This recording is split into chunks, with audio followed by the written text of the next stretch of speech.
Estou convencido de que o perfil do sul do continente seria outro se a Alemanha tivesse vencido a guerra de 1939. Hitler teria realizado seu velho sonho de domínio do mundo, formando aqui sua Alemanha Austral, na região mais rica e mais povoada de alemães. Essa base cultural e étnica comum favorecia o separatismo do sul do Brasil.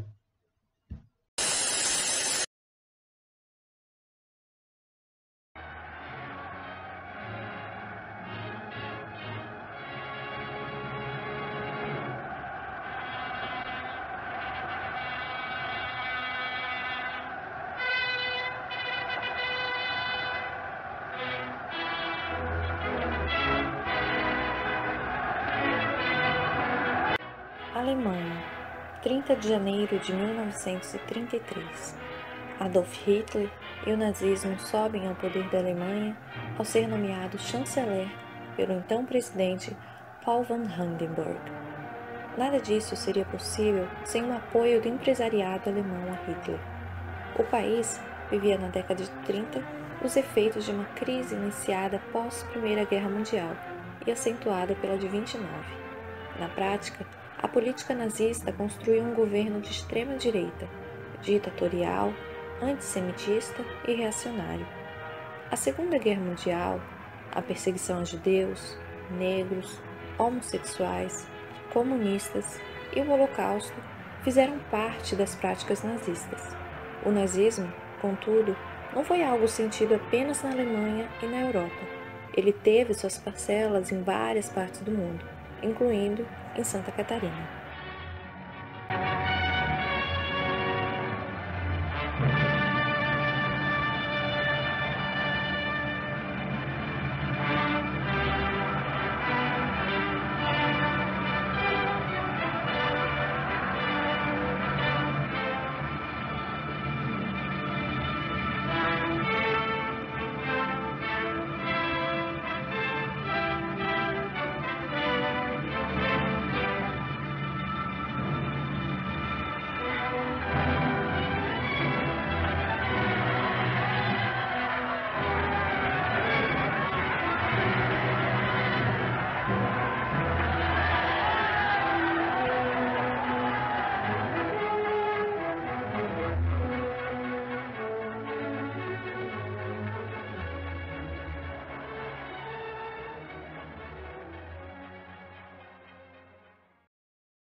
Contudo, para entender o nazismo em Santa Catarina, antes precisa-se levar em consideração que o Brasil passava por um projeto de migração de europeus ao longo da segunda metade do século XIX.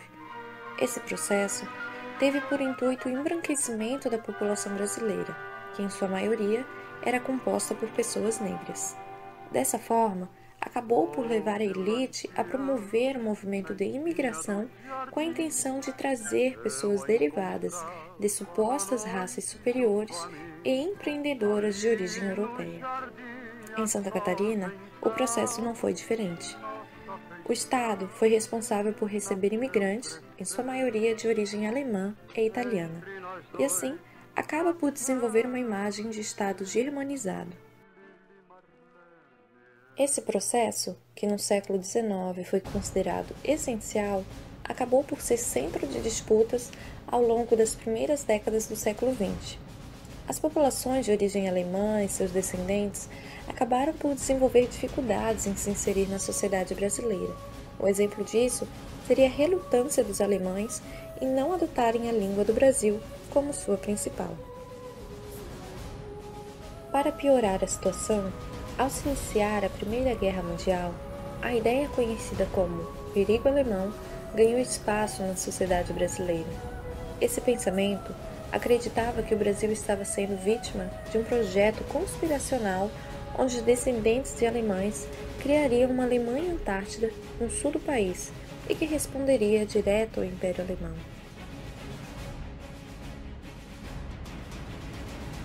A situação acabou por fazer os alemães sofrerem certa perseguição, somente cessada após o fim da Primeira Guerra. Santa Catarina, nesse período, acaba por ser alvo de críticas e repressão do governo brasileiro e, para acabar com esses ataques, promove a desconstrução da imagem de um Estado germanizado através de ataques a alemães e seus descendentes.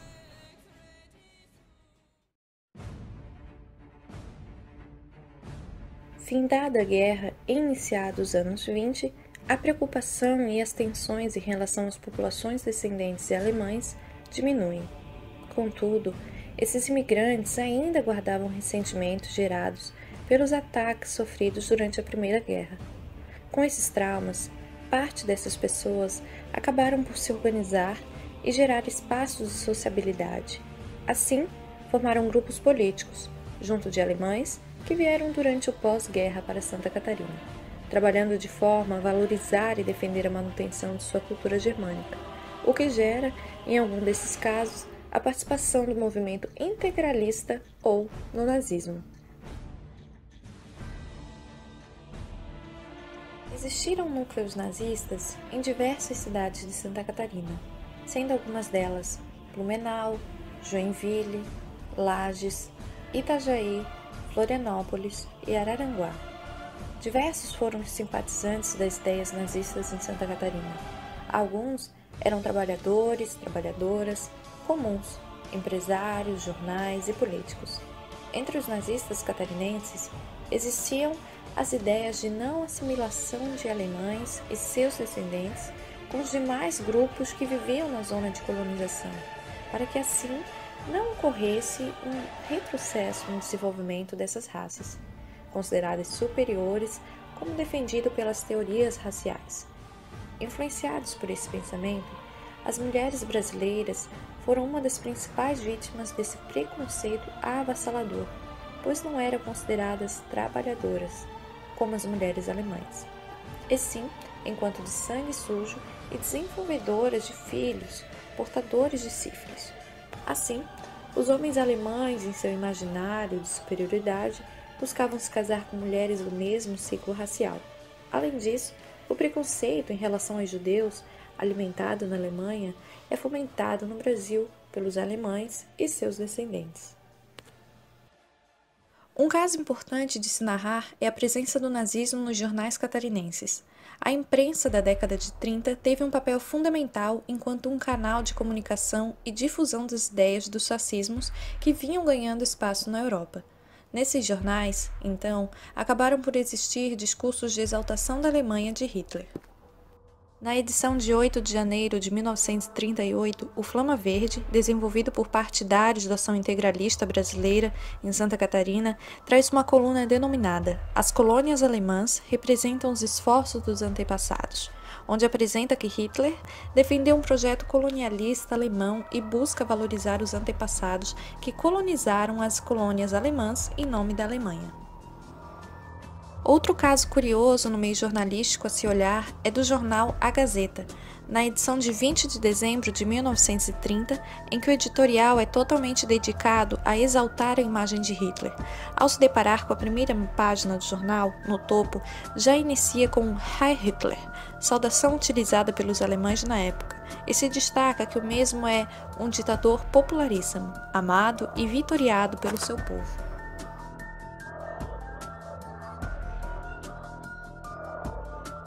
Em outra coluna, com o título Pela Salvação do Mundo, Hitler é considerado um dos maiores estadistas da humanidade no século XX e é exaltado como um herói por em menos de 4 anos reformar a nação de uma pátria que estava em destroços, pois foi sacrificada pelos políticos, explorada pelo capitalismo intruso, esmagada pela preponderância e pela ferocidade do Tratado de Versalhes.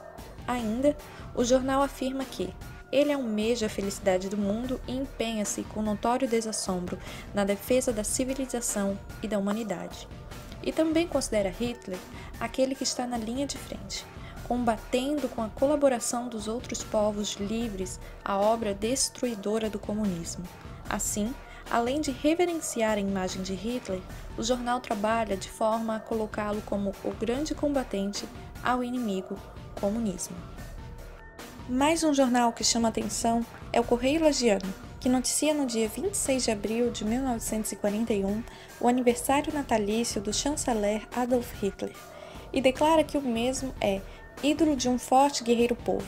Hitler é bem o homem que exprime o valor de sua raça.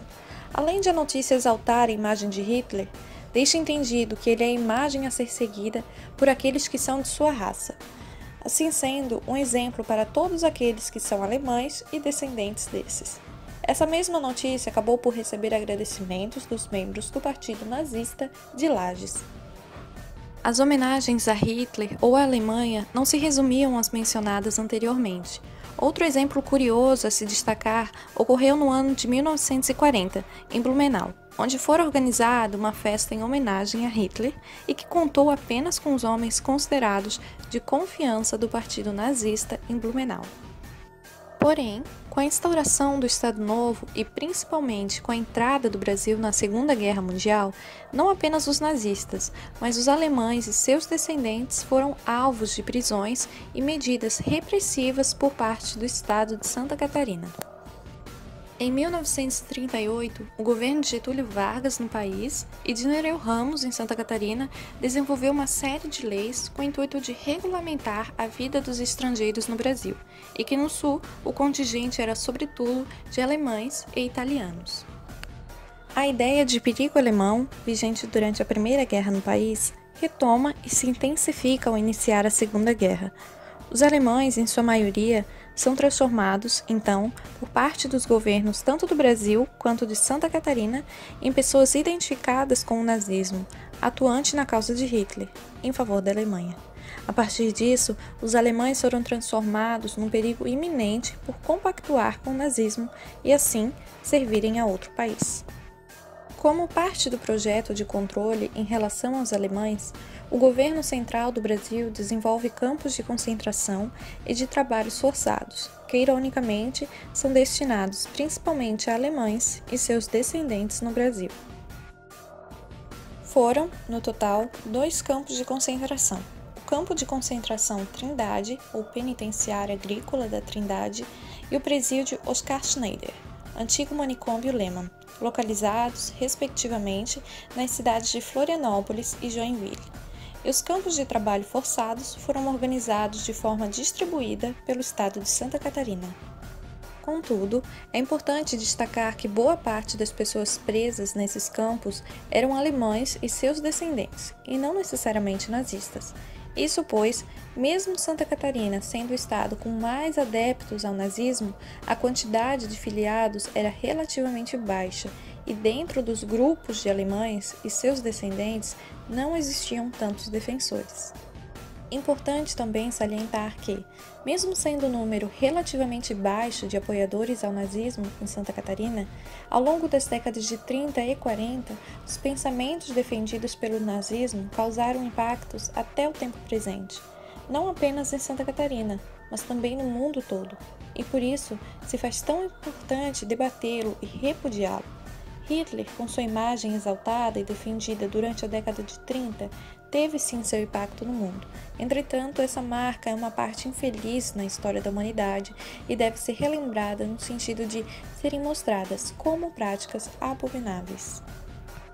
Portanto, nesses tempos em que a extrema-direita vem ganhando novamente um espaço notório na política e nos meios de comunicação, todos devem lutar de forma a impedir que essas ideias ganhem protagonismo, ainda que com peculiaridades no nosso tempo, mas de que alguma forma possamos impedir um final infeliz, como foi o caso do nazifascismo nas décadas de 20, 30 e 40.